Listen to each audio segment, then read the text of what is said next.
Ya teman, kembali lagi sama saya, dan di sini saya kedatangan suatu casing terbaru dari Montec, yang dimana tersebut sangat mewah banget atau luxury lah, seperti yang ada di sini. Tipenya MATX dan juga dia tuh memanjang ke depan.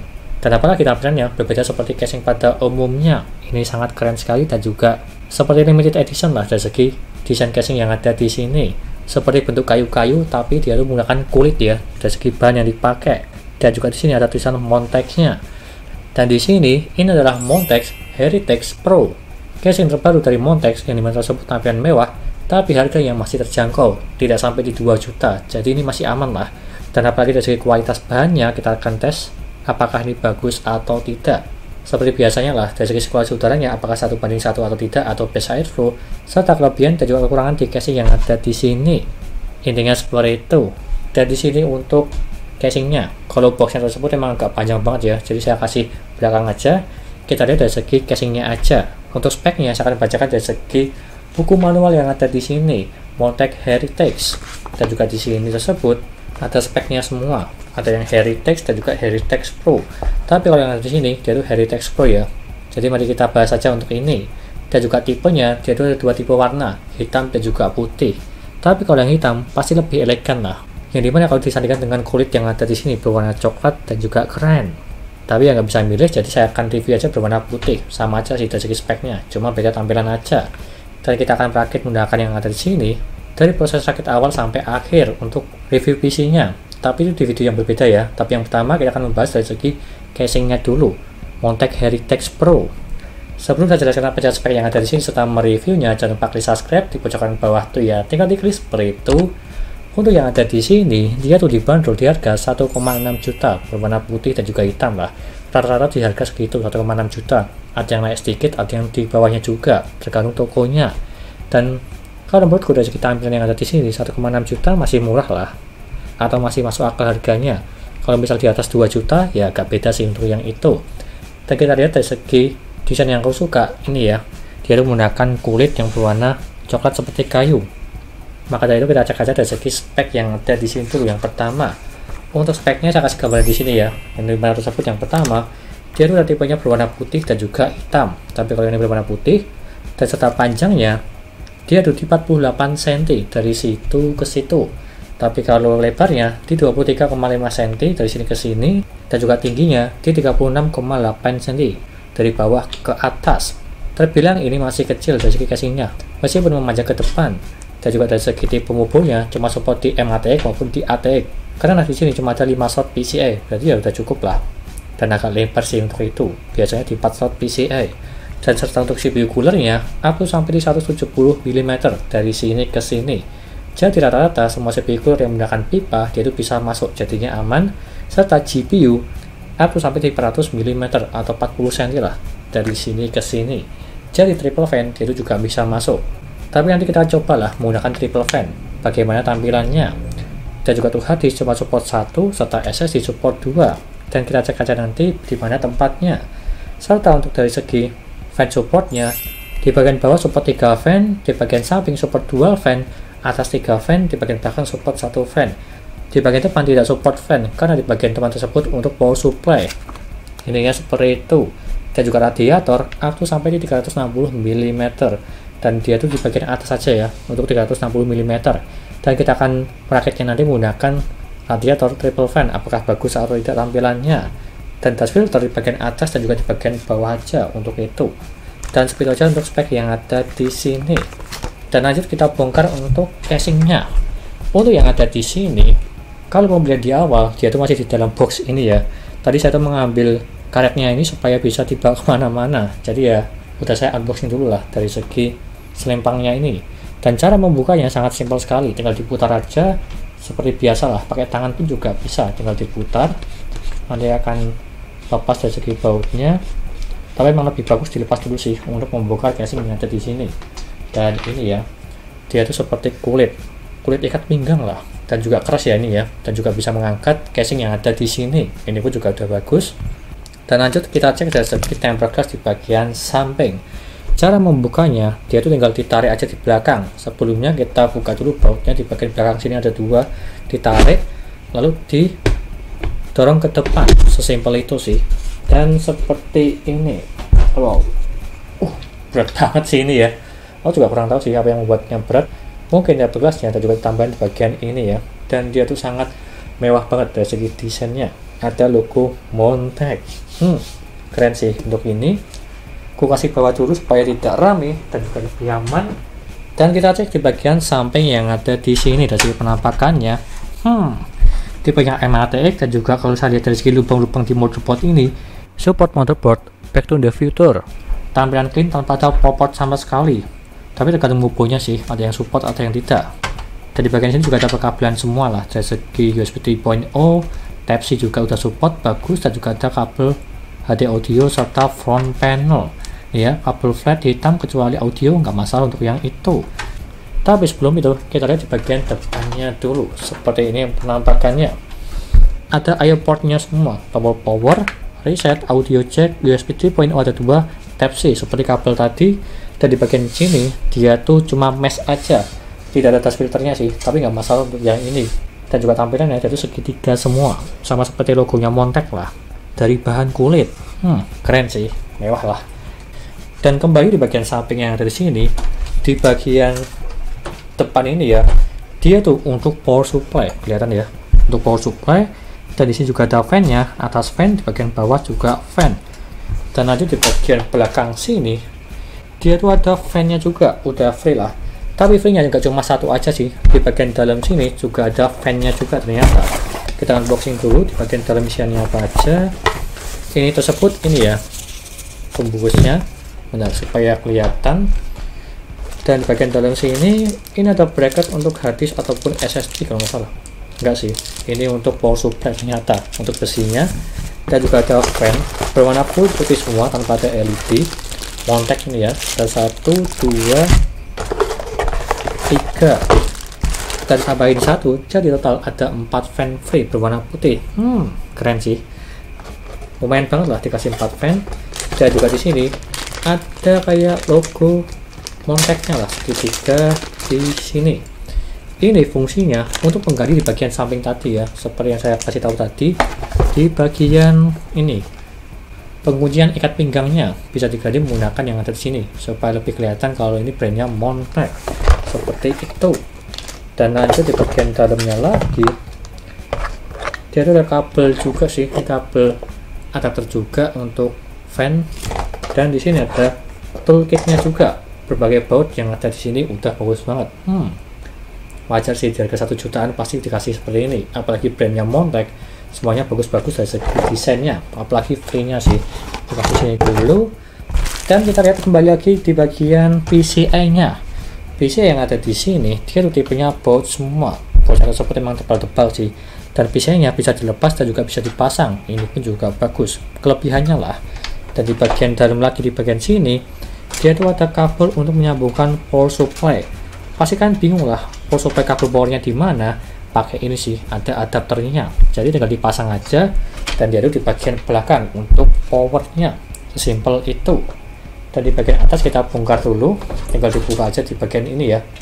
Lalu di bagian atas ada dust filternya, ini pun juga udah bagus. Dan lanjut, aku kasih bawah dulu. Di bagian belakang juga ada kulitnya semua berwarna coklat, tampilannya sangat mewah sekali. Dan juga di sini dia tuh tipenya mesh. Keren sih, berlubang semua, tampilan sangat keren ya.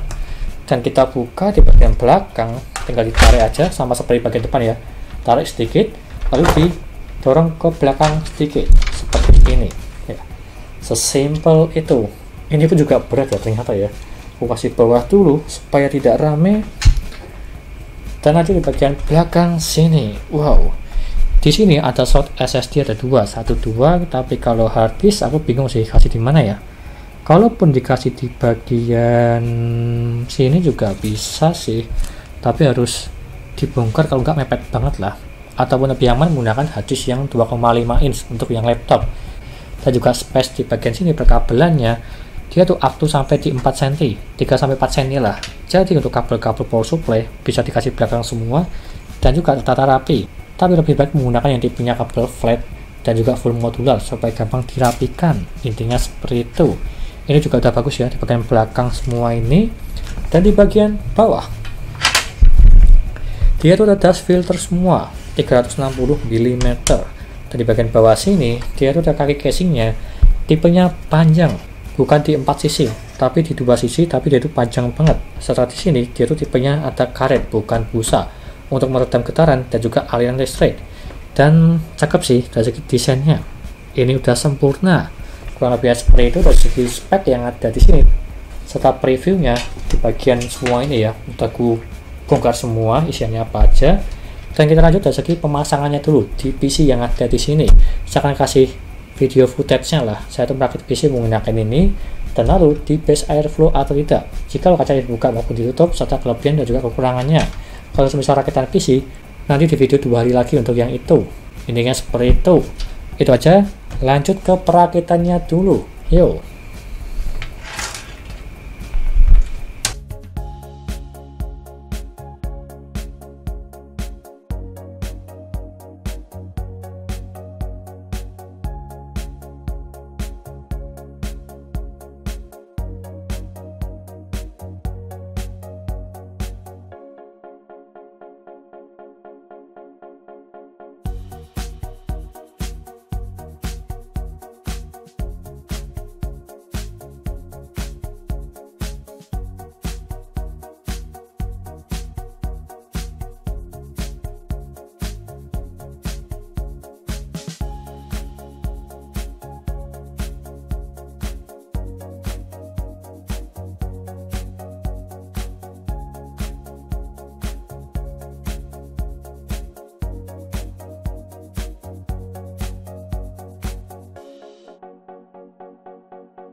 Dan lanjut yang pertama, dari segi sirkulasi udaranya, apakah base airflow atau tidak. Yang pertama, tanpa kaca dulu. Untuk minimal yang mendapatkan di 29 derajat, dan juga maksimal yang mendapatkan di 77 derajat. Dan kalau kita bandingkan pakai kaca di bagian samping, untuk minimal yang mendapatkan di 29 derajat, dan juga maksimalnya sama-sama di 77 derajat. Bisa dibilang ini bagus dan juga base airflow jika tanpa kaca dan juga pakai kaca di bagian samping. Dan lanjut ke kelebihannya. Yang pertama, suhunya dingin, dibuka maupun ditutup seperti di pengujian sebelumnya, sama-sama 1:1 suhunya dari segi minimal maupun maksimalnya. Ini pun bisa dibilang sempurna. Dan lalu yang kedua, support CPU cooler up to sampai di 170 mm. Jadi semua CPU cooler yang menggunakan pipa dia itu bisa masuk, jadinya aman. Dan apalagi radiator up to sampai di 360 mm di bagian atas, ini pun juga aman seperti yang saya pakai ini. Apalagi di GPU up to sampai di 400 mm, triple fan, 4 fan juga bisa lah. Kalau yang di sini saya menggunakan yang triple fan, aman-aman aja. Lalu yang ketiga, tempered glass tipenya tersebut dia tuh geser, ini pun juga udah bagus. Digeser ke belakang sedikit dan lalu didorong ke depan sedikit. Seperti ini caranya, sangat simple. Dan lalu yang keempat, support motherboard BTF atau Back to the Future, yang dimana tersebut dengan mubu kalian yang memiliki power pin di bagian belakang motherboard. Berbeda seperti di mubu pada umumnya, yang dimana tersebut semua pin powernya di bagian depan. Tapi kalau yang BTF, dia itu di bagian belakang, seperti contoh yang ada di sini. Lalu yang kelima, ada leader strap di bagian atas untuk mengangkat PC kalian, seperti yang ada di sini. Dia itu bisa up to sampai di 40 kilo. Jadinya aman lah, dan juga mudah untuk dipindah-pindahkan. Dan lalu yang keenam, support USB Type-C di bagian front I/O depan. Seperti ini ya kabel-kabelnya, dan juga di sini dari segi penampakannya. Ini pun juga udah bagus dan juga wajib lah, apalagi di harga di atas 1 juta. Lalu yang ketujuh, slot PC tersebut bisa dilepas dan juga bisa dipasang karena menggunakan tipe baut. Dan apalagi PCI-nya menggunakan 5 slot, jadi lebih tinggi pada umumnya lah. Kalau yang MATX biasa cuma di 4 slot, tapi kalau yang ini di 5 slot. Lalu yang ke-8, support hard disk maksimal 1 kali dan juga SSD maksimal 2 kali. Di bagian belakang ada slotnya. Tapi kalau hard disk, ya tinggal diakalin lah, bisa dikasih kemana aja untuk itu. Lalu yang ke-9, terdapat rongga atau space yang dimana up to sampai di 4 cm di bagian belakang casing untuk manajemen kabel supaya gampang ditutup dan juga dirapikan lah. Kalau yang ada di sini terbilang ini aman dan juga lebar. Lalu yang ke-10, ada karet tebal di bagian kaki casing. Seperti yang ada di sini, dan juga kaki casingnya itu memanjang, ada 2 sisi lah, seperti ini. Berbeda seperti pada umumnya di 4 sisi. Lalu yang ke-11, free 4 fan weight. Seperti ini contohnya. Meskipun nggak saya pasang di PC ya, tapi nggak masalah untuk yang ada di situ. Dan apalagi free headphone holder di bagian atas ini untuk memasang headset kalian. Dan lanjut ke kekurangannya. Untuk yang ada di sini, dia tuh belum ada kekurangannya sih, atau belum menemukan lah. Ataupun kalian menemukan, silahkan komen aja di bawah untuk diskusi bareng. Apa kekurangan casingnya ini? Ataupun kelebihan yang kelewat lah. Silahkan komen aja di bawah untuk diskusi bareng. Kurang lebihnya seperti itu, dan lanjut ke kesimpulannya. Untuk harga 1,6 juta, apakah ini rekomen atau tidak? Bisa dibilang ini rekomen lah, kalau menurutku pribadi. Yang dimana tampilannya mewah di tipe MATX panjang ke depan. Seperti limited edition lah, jarang-jarang ada sih di harga segini mendapatkan tipe seperti ini. Yang dimana tersebut ada bahan kulitnya yang berkualitas berwarna coklat di bagian samping kiri maupun di bagian belakangnya juga. Dan apalagi performanya dia itu best airflow 1:1. Serta supportnya dia itu banyak sih dari segi CPU cooler, radiator, dan juga GPU-nya. Untuk motherboardnya juga support Back to the Future atau bisa dibilang BTF lah, kurang lebihnya seperti itu. Dan juga uniknya di bagian atas ada strap yang dimana tersebut supaya gampang dipindah-pindahkan PC kalian menggunakan ini. Dan seperti itu aja, dan kalau berminat silahkan beli aja, linknya ada di deskripsi untuk yang ini, Montech Heritage Pro. Sekian dari saya, jangan lupa like dan subscribe, dan nantikan video lainnya mengenai review papat PC seperti contoh yang ada di sini, casing, CPU cooler, NVMe, dan juga yang lainnya. Terima kasih sudah nonton.